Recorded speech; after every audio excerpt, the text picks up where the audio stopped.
Ավարտել եմ Սամվել Պետրոսյանի և Արաքս Մանսուրյանի տունը։ Իմ պատերազմը պատմական ավետյաց Արցախը սպահելու պատերազմն էր։ Ես առհասարակ բարոյական հաղթանակներ չեմ սիրում, ես կոնկրետ հաղթանակներ եմ սիրում։ Հողը պիտի վերադարձնել։ Հիմա հայը պատրաստ չի։ Գիտեք ինչի։ Ոչ մեկի չի սիրում։ Մեր երկրից սերը գնացել է։ Գողացված ուրախության օրերում ենք ապրում։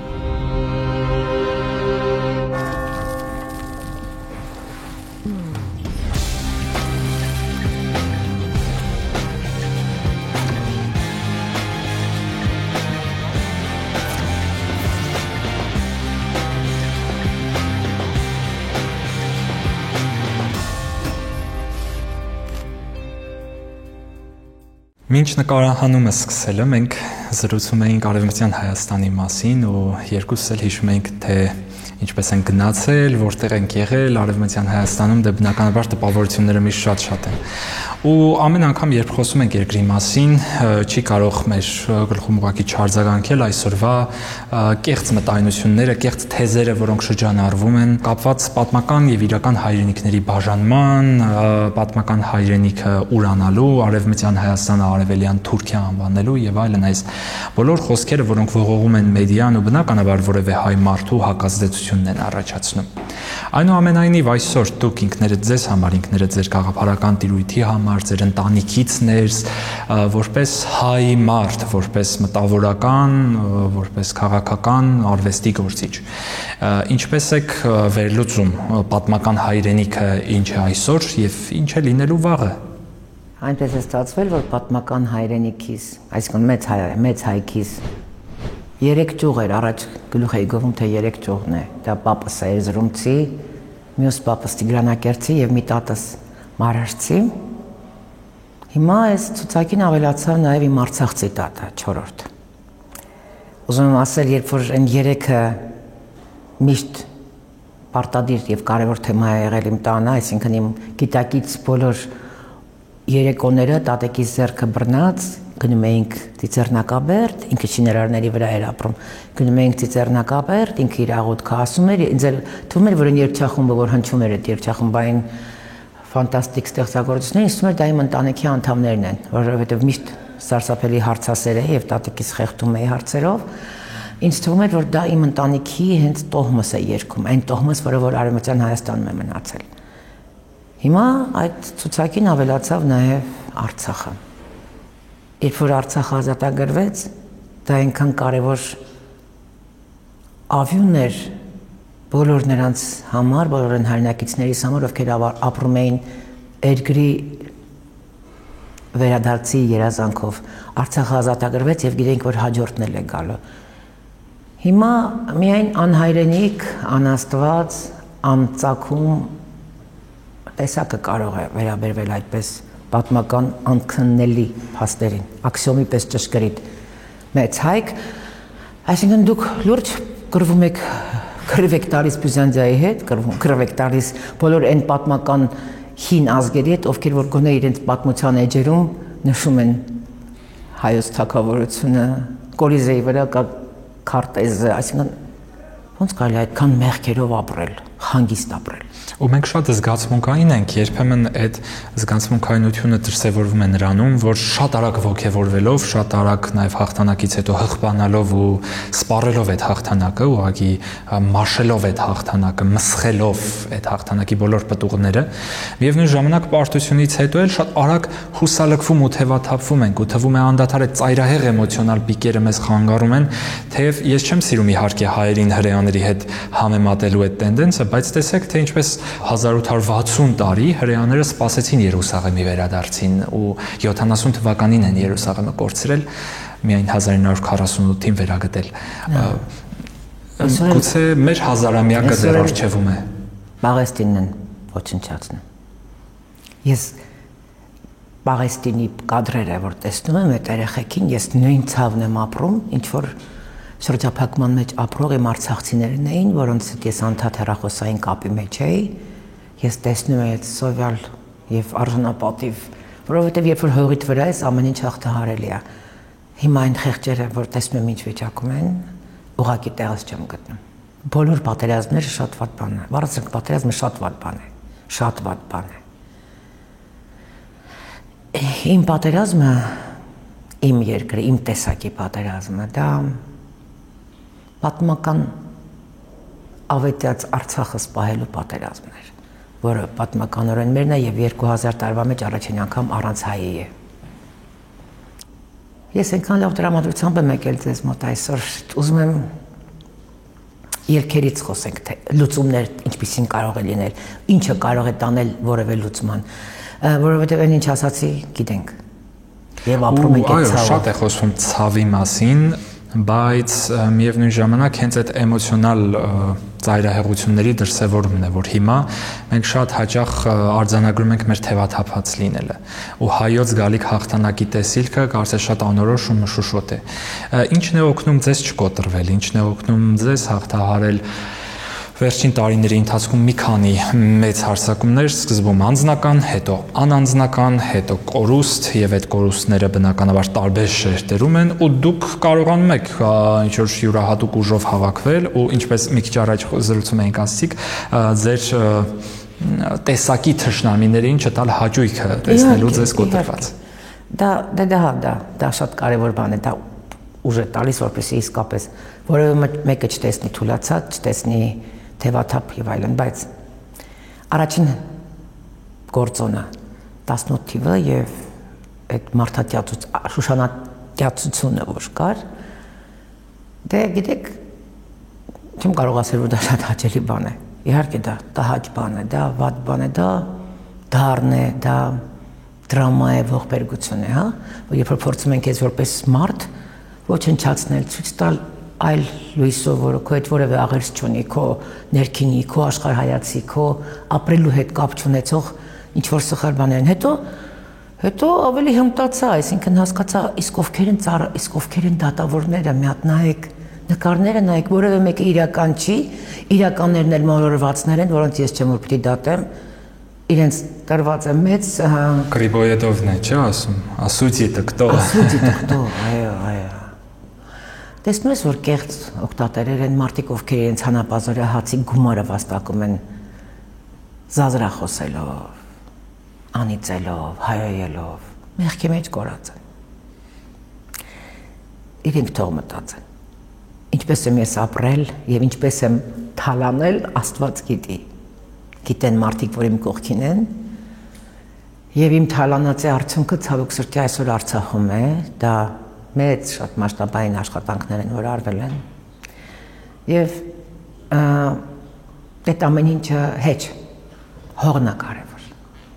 հողը պիտի վերադարձնել, իսկ պիտի վերադարձնել, գիտեք երբ որ հիմա հայը պատրաստ չի, գիտեք ինչի, ոչ մեկի չի սիրում, ոչ մեկի չի սիրում, մեր երկրից սերը գնացել է։ Դուք հետադարձ հայացքով ու այս ամենի արդյունքում որոշակի նաև հոգևոր հասունության բարձունքից որոշակի անդրադառնում եք, ինչ կփոխեիք, ինչը կանեիք այլ կերպ, թե այնուամենայնիվ դեպս հայերից հատուկ ձևով։ Երկրիս էի ծառայում, ինչը փոխեի, որ ասում են այդ քո տեղը չի, ինձ մի հատ կասեք ինչ է նշանակում այդ քո տեղը չի, ազգային ժողովի մասնախոսքը, իսկն մասնագիտությամբ ազգային ժողովիստներ են, տենց ֆակուլտետ կա ազգային ժողովի, չէ, կա ոլորտ, որտեղ դու քեզնից ինչ որ բան ես ներկայացնում, տիրապետում ես ոլորտիդ եւ իրավունք ես վերապահում քեզ, եթե ազատ ես, օրինակ ես առաջին անգամ առաջարկը մերժեցի, որովհետեւ ես գործուղումների էի եւ ես չէի կարող հաճախ լինել Հայաստանում։ Երկրորդ անգամ ինքս ասացի ես պատրաստ եմ, որովհետեւ երեխաս այն տարիքում էր, որ ավելի շատ պիտի իր կողքին լինեի, այդպիսով Հայաստանում կլինեի բնականաբար անընդհատ, որովհետեւ տարվա մեծ մոտ 6-7 ամիս Երևանում չէի լինում, հյուրախաղերի այս երկրում, այն երկրում։ Գիտեք, մնացի եւ ավարտել եմ Գեղարվեստի ակադեմիան, գրաֆիկ, գեղանկարիչ։ Ավարտել եմ Սամվել Պետրոսյանի եւ Արաքս Մանսուրյանի տունը, որը միշտ լեցուն է եղել բոհեմով եւ մեծ արտիստներով, գրողներով, երաժիշտներով, նկարիչներով։ 4-5 տարեկանից հիշում եմ Լևոն Ներսեսյանին, Լևոն Քերին, ինչպես է սիրեն էի ասում։ Ուզում եմ ասել, ես կարող էի արվեստի հանձնաժողովի ներկայացուցիչ լինել ազգային ժողովում, այսինքն կար մշակույթ, սպորտ, գիտություն, հանձնաժողով, որի անդամ միակ մարդն էի, որ արվեստն էի ներկայացնում։ Այդպես դա նորմալ երևույթ է։ Նորմալ չէ լինի, թե ես այնտեղ ներկա լինեի եւ որևէ բան չթողնեի ինձնից հետո։ Որևէ աշխատանք չանեի, մշակութային ծրագրեր չանեի։ Այ դա նորմալ չէր լինի։ Էլ ինչ խնդիրներ կան, որոնք այնուամենայնիվ այսօր մեզ որպես ազգ բերել են այս հանգրվանին, որոնք են բարոյագիտական դաշտում, ոչ անձերի, այլ ընդհանուր բարոյագիտական դաշտում այն մեծագույն բացերը, որոնք բերել են նրան, որ այսքան անսերացել ենք։ Ախր հիշել, որ քրիստոնյայից միայն սեղանի շուրջ կենացներ խմելիս չի կարելի։ Ախր եկեղեցի գնալիս բարձր խոսել չի կարելի մեջտեղում կանգնած, շպարված, առանց գլխաշորի եկեղեցի մտնել չի կարելի, սրանք պստիկ բաներ են, որևէ դժվարություն չի, բայց այդ եսը, այդ ինքնասիրահարված եսակենտրոն մոտեցումը, որ ինքը ամենաճիշտն է,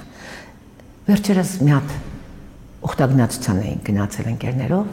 ու Հանավան էինք գնացել։ Հարսանիք էր, 60 մարդ կար մեջը և լուռ էր, մենակ մի կին էր շատ ակտիվ խոսում, պատկերացնում եք աղոթում եմ ու այդ ձայնը անընդհատ ու հասկացա, որ ես հիմա կարող եմ պայթեմ, բայց որ պայթեմ իր նման եմ լինելու։ Մի անգամից ինքս ինձ հանդարտեցրի, աղոթքս ասեցի, դուրս եկա, ասեցի, բայց դուք Աստծո տոնն եք ախր։ Սենց նայեց, իրան կորցրեց, գնաց։ Եսակենտրոնությունը։ Բոլոր այդ սպառնալիքների և հայոյանքների դեմ գալիս էի տուն, երեխաներիս իհարկե ապահովել էի քրոջս տանն էին մնում, բայց ես իմ տունը չէի թողնի։ Հանգիստ ասում էի, Տեր Աստված դու ամեն ինչ գիտես։ Ամեն ինչ գիտես իմ ամեն ակնթարթը կյանքիս։ Ու քնում էի, հանգիստ էի քնում, որովհետև խիղճս տանջելու բան չկար, այն ժամանակ դեռ Արցախը կար։ Դեռ չգիտեինք, որ Լեոնիդ Ազգալյանի տեքստը բարձրաձայնած անձը, որ Արցախը Հայաստանը վերջը պիտի այդպիսի փորձության մեջ տնի Արցախս։ Եվ Արցախս կա ուղղակի բանտված է հիմա եւ առանց հայի։ Բայց այդ ամենը հնարավոր է, երբ որ երկիր վերադառնա սերը, հայրը սկսեն ուրախանալ իրարով, հայրը սկսեն չմրցել իրար հետ։ Գողացված ուրախության օրերում ենք ապրում։ Երկրիցս տոները գնացել են։ Ես հիշում եմ տոները, իմ մանկության։ Ես հիշում եմ մեր հաղթանակներից հետո տոները, մեր բանակի, փառապանց բանակի։ Ես տեսել եմ այդ բանակի ծնվելը։ Հիշարժան պատմություն է նաև, թե ինչպես ծնվեց հայոց բանակի օրհներգը։ Մայիս 28-ին 1994 թվականի հաղթանակից հետո Կապուտակ Սևանի դահլիճում առաջին նախագահն էր, սպարապետ Վազգեն Սարգսյանն էր, բոլոր հերոս տղերքն էին, բոլորը։ Երկրորդ, երրորդ նախագահները, բոլորը, ովքեր որ այս երկրի անկախության եւ հաղթանակի հիմքում կանգնած են։ Եվ մենք երկի թատրոնով հրավիրված էինք երկելու հայ երգանի 20-րդ դար ներկայացումը մի մասանոց եւ հետո արդեն անհատական համարներ։ Առաջին բաժինը, որ երգեցինք, վերջին երգը Երազիմ երկիրն էր, որը Հայրիկ ֆիլմի, գիտեք, երգներ եւ Արտուր Գրիգորիչի շնորհիվ այն նոր ծնունդ ստացավ։ Արտուր Գրիգորիչը այդ երգը զետեղեց երգանու մեջ եւ ինքը հենց պատճառ դարձավ, որպեսզի այդ երգը ունենա նոր ծնունդ արդեն որպես հայոց բանակի հիմն, բայց ես երգում եմ Երազիմ երկիր հայրենի, Արմեն Գևորգյանն է գալիս, Արամոն, Էման, Ջանիբեկյանի Դան, Գրիշա Խանյան, բոլորը այսպես միանում ենք եւ կռոնկի նման դառնում ենք, ես եմ եւ այսպես դեմ։ Էլի երգացրեցին։ Մի 4 անգամ այդտեղ երգեցինք, հետո փոքրիկ ընդմիջում էր, որ գնացինք կողքի սենյակում սուրճ խմելու, ինչ որ բան ուտելու, որ հետո երկրորդ բաժինը պիտի լինի։ Հիմա եկել ենք նստել ենք, խոսում ենք երեխեքով բան։ Մեկ էլ դուռը բացվեց ու մտավ նախագահը Լևոն Տեր-Պետրոսյանը եւ Վազգենը Սարգսյան սպարապետ։ Եկան ասեց Երեխեք ջան, մի հատ էլ երկեք էլի, շուշո մի հատ երկե այդ երկը, երազում երկերը։ Դե երկեցի, երեխեք ինչպես բեմադրված է, միացան, երկեցինք, ման ասեց, ուրեմն լսեք, նախագահն էլ դեմ չի, առաջարկել եմ, որ այս երկը դառնա հայոց բանակի հիմնը։ Եվ այսպիսով 1994 թվականի մայիսի 28-ին որոշվեց, որ հայոց բանակի հիմնը կդառնա երկիր հայրենի երկը։ Այն ժամանակի հույսը կարողանում է ձեզ այսօր ապրեցնել։ Այսինքն թվում է երբեմն, որ այդ հույսը ամբողջապես սպառվել է, բայց արիուտես շատերի մոտ եմ տեսնում, որ ասում են դե այն ժամանակ էլ էր դժվար, այն ժամանակ էլ էր սարսափելի։ Թովմաս, ես որպես կին եմ պատասխանելու, շատ դժվար է ապրել մի երկրում եւ երազել, ուր պարտություն ես կրել, եւ այդ հաղթանակները կերտած տղերքի մեջ կկոտրված է։ Դա գուցե մեկը, ասենք շատ մոդայիկ ինչ-որ ստիլնի տղա ասի, վայ ինչեր եք խոսում, բան իրենք չեն հասկանում դա։ Օդակայաններում պիտի տեսնեք այդ։ Ինչ էր, երբ որ հաղթանակած էս պստիկ երկիրը, հաղթանակած էս աշխարհի ամենահին մշակույթ ունեցող երկիրը ներկայացնում ես, այսպես գլուխդ բարձր եւ այսօր, երբ որ եւ ասենք ինչ-որ անհասկանալի ազգեր, որ ստեղծվել են մի քանի հազար տարի հետո, ասենց, ոնց sense նայեն։ Օդակայանները ոնց որ լակմուս լինեն։ Երբ որ շփվում ես այդ պերիֆերիկում, շփվում ես այլ ազգերի հետ։ Ու մի անգամից Եվրավիժնի նման է, էլի սա քաղաքականությունն է, որ երկիրը ռումինացիա, հունգարացիա, հասկանում եք ինչ է։ Այն ժամանակ տենց բան չկար, անքննարկելի էր։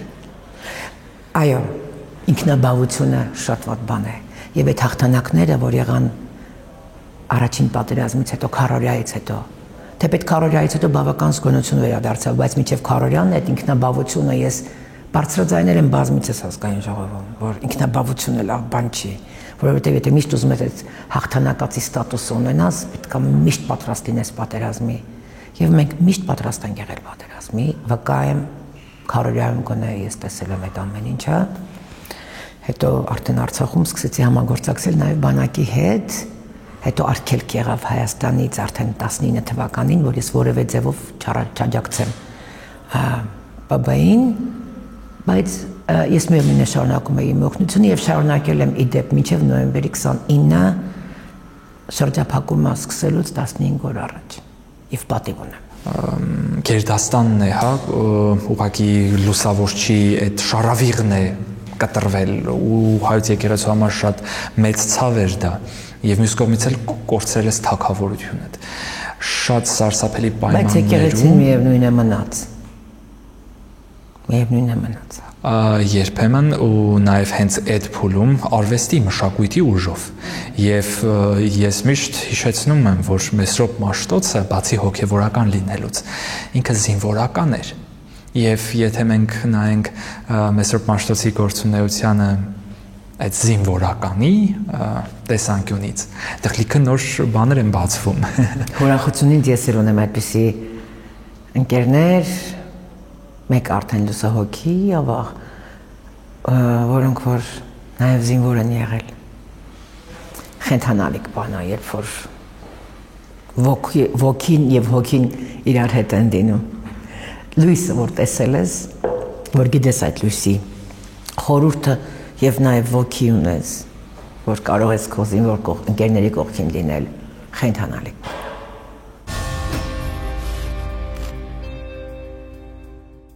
Որոնք են հայ ժողովրդի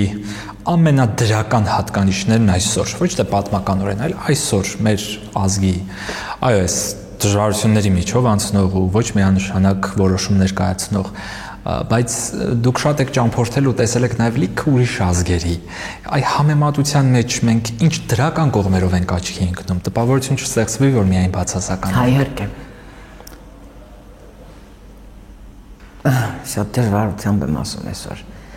Ինձ թվում է այսօր բոլորն էլ լավն են իրականում, բայց թամբիրի մեջ են ինչ-որ, չեն գիտակցում, ինչ-որ կախարդանք է եղել, ոնց որ վատ երազի մեջ լինենք, որովհետև սա իրականության հետ կապ չունի այս ամեն ինչը, ինչ այսօր կատարվում է, եւ հայ Երևանցու կյանքը Սարյան փողոցը չի ախր։ Մենակ Սարյան փողոցը չի ախր։ Բայց զուգահեռ այնքան լավ դրսևորումներ ունենք։ Իհարկե, այդ եմ ուզում ասել, մենակ դա չի։ Դե դա էլ վատ բան չի, բայց դա չի մենակ, դա չի դոմինանտը եւ դա չի հայ դեմքը, որովհետեւ շշմելու երեխեք կան, տաղանդավոր արվեստագետներ կան, նկարիչներ կան, երաժիշտներ կան, ճարտարապետներ կան, գիտնականներ կան, որոնց հետ ես բախտ եմ ունեցել շփվելու պատերազմների ժամանակ, հատկապես քարորիայից հետո, որոնք որ հայտնագործություններ էին անում եւ ես այդ հայտնագործությունները տանում էի շատ իմ համար սիրելի մի հոգեվորականի մոտ եւ նա հովանավորում էր եւ այդ մարդիկ, ասենք հայտնագործությունները նոր զինատեսակներ, ոչ թե զինատեսակներ, այլ ավելի շատ պաշտպանական բնույթի բաներ։ Ուզում եմ ասել, ամեն օրդ մտածում ես երկիրդ պահելու մասին, այդ ժամանակ այդպես էր, հիմա չէ, հիմա գոյության կռիվ է։ Լինելու ենք թե չէ։ Կլինենք, հենց հասկանանք թե մենք հենց մի քիչ լոպազանանք, ոչ թե խոսքերով, այլ այդ լոպազանալը, այդ շատ բան, շատ լոպազանալը, Արմենին կամ ես ինչ որ բան ունեմ։ Այլ որ դու հասկանաս, որ դու հայ ես, ոչ թե անձնագրով, ոչ թե եկեղեցում երեխեքի $1000 հարյուրավոր հազարավոր դոլարներ վճարած երեխուդ կնքած, բայց հետո շատ հեշտ արձագանքում ես եւ համաձայնում ես եկեղեցին քարկոծելու մեջ այդ թեմային։ Բանը ես հասկանում։ Եթե ես կոմպյուտերն էի կայրվեի, չեմ հասկանում։ Այդ երկակի արժեքները չեմ հասկանում։ Որովհետև ես հայ եմ, իմ լեզուն հայերենն է, եկեղեցիս հայրաքելականը, իմ մեծագույն ձեռքբերումներից հայոց բանակն է, որ ես տեսել եմ, մեր անկախությունն է, որ ես տեսել եմ, մեր հաղթանակներն են, որոնք ես անցել եմ եւ տեսել եմ եւ 44 օրյայի ժամանակ էլ, երբ որ փախած հրամանատերներ չեն եղել, կամ եղել են փախած հրամանատարներ եւ ինչ որ մեկը այդ ճոկում եղել է սուր միտք է ունեցել, դեդուկտիվ դրամաբանելու հնարավորություն ունեցել եւ ստրատեգիա է հասկացել, այդ տարածքներում երեխեք առաջ են գնացել։ Ես գիտեմ նման պատմություններ եւ նույնիսկ ճանաչում եմ մի քանիսին, որոնք իրենք չեն պատմել են իրենց մարտական ընկերները։ Բայց այն թռնողն էլա չէ հայ։ Այս երեխեն էլա հայ 18-19 տարեկան, որ իր վրա է վերցրել ամբողջ մարտական գործողությունը։ Տեսեք, երկակի արժեքների մասին են։ Եթե սևի դեպքում սպիտակը կա եւ դա օրինաչափություն է, երբ որ ուրախի կողքին կա տխրություն, որ օրինաչափություն է, ուրեմն լավ հայի կողքին էլ կա վատ հայ։ Եվ երբեք դա չի կարող բաժանվել Վանաձորցու, Գյումրեցու, Արցախցու, Տավուշցու մեջ։ Վատ մարդ ես, վերջ կապ չունի որտեղից ես։ Ես սիրում եմ լավ հայերին։ Ես սիրում եմ լավ հայերին, որոնք որ գիտեն մեր հողի արժեքը։ Ես սիրում եմ այն հայերին, որոնք որ ես սիրում եմ իմ քաղաքի տղերքին, եկեք սենց ասենք, նայ, բացի այդ մեծ հային սիրելու մտքից։ Որոնք երբ որ ես դեռ պատանի էի, ինչ-որ մեկի մորը տեսնելուց ձեռքին պայուսակներով եւ իրանք անկյունում պպզած ծխում էին, իրանք կանգնում էին ծխախոտները պահում էին։ Դա չգրված օրենք էր։ Ու երբեք կնոջ մոտ չէին հայհոյում։ Այո, եւ երբ որ ինչ-որ մեկը ասում էին, հոп, ընկեր, աղջիկ կա հետս։ Ես քաղաքային այդ բարբարով եմ ասում։ Երբեք տղերքը չէին բամբասում։ Այո, ես իմ papan այնպես ընկերներ ուներ, այսինքն բոլոր ոլորտներից ֆուտբոլիստներ, նկարիչներ, հայրս նկարիչ էր։ Ու ես երբեք չեմ տեսել, որպեսզի տղամարդիկ նստեն ինչ որ կնոջից խոսեն։ Դա հումորներ էր, դա ինչ որ Իստոյանը վիդիլ թեմաներ։ Դա ցուցահանդեսների քննարկում էր, դա արգելված գրականություն էր, որտեղ ես փոքր եմ, դեռ սովետականությունում էինք ապրում։ Դա տպագրված գրքերի փոխանակություն էր, դա լավ իլյուստրացիաներով գրքեր էին, որ Լենինգրադից բերում էին, բայց հետո ինչ որ մեկը, քանի որ մենք սփյուռք ունեինք, անընդհատ ունեինք այդ հոսքը սփյուռքից, արալը նայես նույն ռեպրոդուկցիան ինչ սիրուն աստեղ եւ ինչքան աստեղ գուն, այսինքն այս թեմաներն են եղել, հնչում էր տանը Մարիո դել Մոնակո, Մարիո Լանցա, Բենյամինո Ջիլի, Տիտո Սկիպա, Մարիա Կալաս, Ռենատա Տեբալդի, Ռեյ Չարլզ, Լուիս Արմստրոնգ, Պավարոտին հետո էր, Դոմինգոն հետո էր, բայց այսինքն այս երաժշտության մեջ, ջազի մեջ, այս ամեն ինչը քաղաքը բոհեմ ուներ։ Հիմա որն է բոհեմը, ինձ կարող եք ասել։ Երբ կտրվեց այդ գիծը, չէ՞ որ կար գիծ, որ մեկը մյուսից դաստիարակվելով ձևավորվում էր։ Երբ կտրվեց բոհեմը։ երբ կտրվեց բոհեմը, երբ որ փողոցով անցնում էիր, ասում էին, վայ, նայեք Լևոն Ներսիսյանն է, վայ, տեսեք Շերենցն է նստած, Ֆրունզն է գալիս, նայեք Տերտերյանն է եկա, վայ, Մանսուրյանն է եկա։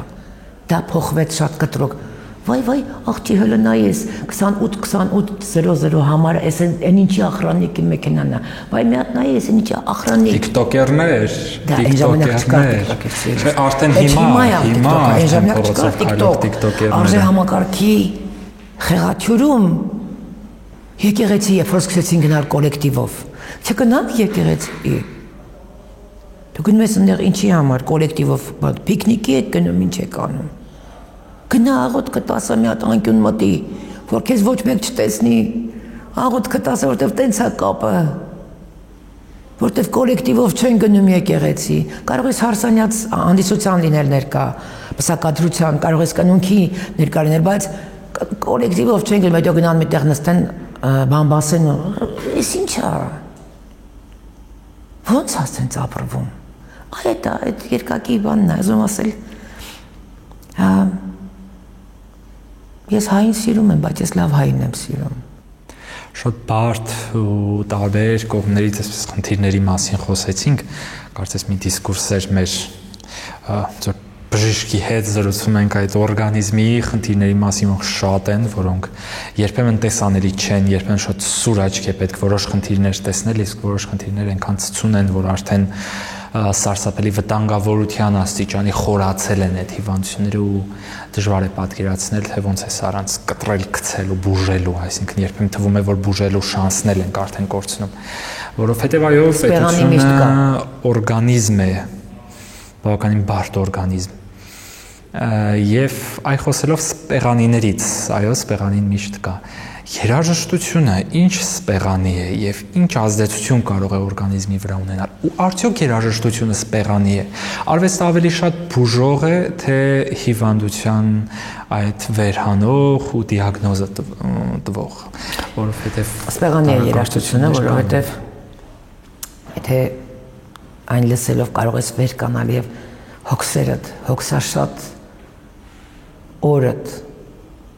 բախտդ վերջապես, որ ապրում ես այս դժվար տարածաշրջանում, կարող ես մոռացության տալ բարելով, սպեղանվում ես։ Երբ որ նստում ես եւ փլվում ես եւ սկսում ես հեկեկալ, դա երբ որ փողոցում ես անպարտելի հայացքով գնում ես եւ ասում ես Երանի սրա տիրոջը եւ այդ անձը սկսում է հեկեկալ, դա իր ամբողջ սպազմերն են, որ թուլանում են եւ գնում են, այսինքն բոլոր պահած իր ստրեսներն են, իսկ մենք բոլորս այսօր ստրեսը շատ երկրում ենք ապրում, բոլորս։ Ուրեմն երգը սպեղանի է, որովհետև երբ որ լացում ես, ինքը շատ լավ է, որովհետև մեջից այդ բացասական էներգիան դուրս է գալիս։ Պարում ես շատ լավ է, որովհետև տեղ ես բացում դրականին։ Երգը սպեղանի է։ Սպեղանի է նկարչությունը։ Ինձ մոտ խենթանալիք բան է, ես մի ամիս գնում եմ շորժամ, իմ բախն եմ միացնում, հիմնականում բախն եմ միացնում, թեպետ Շոստակովիչը, Ռախմանինովը եմ շատ սիրում, Շոստակովիչը ունեմ իմ պլեյլիստում, բայց Ռախմանինովից բացի հիմնականում գերեշող մասը, երբ որ նկարում եմ, դա բախն է։ Մեկ-մեկ հենց վերջանում է բախս, Շոպենն է սկսվում։ Դա անասելի բան է, Սևանը առհասարակ, եզերքին մոտիկ այդքան բարձր գտնվող լճում, եւ ես անընդհատ օդում հրեշտակներ եմ տեսնում։ Մեկ-մեկ երբ որ հասնում եմ, ֆոտո եմ անում, եթե ոչ հասկանում, արագ նկարում եմ։ Ցուցահանդես եմ ուզում բացել, արդեն 3 տարվա ընթացքում շատ նկարներ են արվել։ Կարծեմ թե գրեթե պատրաստ եմ։ Մի քանի բան կա, որ ուզում եմ ավարտել, եւ գիտեք ինքան տարօրինակ ասում, բա որ այս մեկն էլ չանեմ, ոնց չեմ հասցնում, այս մեկն էլ պիտի անեմ, որ հասցնեմ ցուցահանդեսին։ Այսինքն մեջը ստիկը չնկարված նկարներ կան։ Որն է ուղերձը գալիք ցուցահանդեսի։ Չգիտեմ դեռ ուղերձը, բայց գիտեմ, որ ինձ համար այս խելար աշխարհում կա միայն սեր։ Սա ավետիս խոսքերն են գրված, Բարսեղյան իմ երգի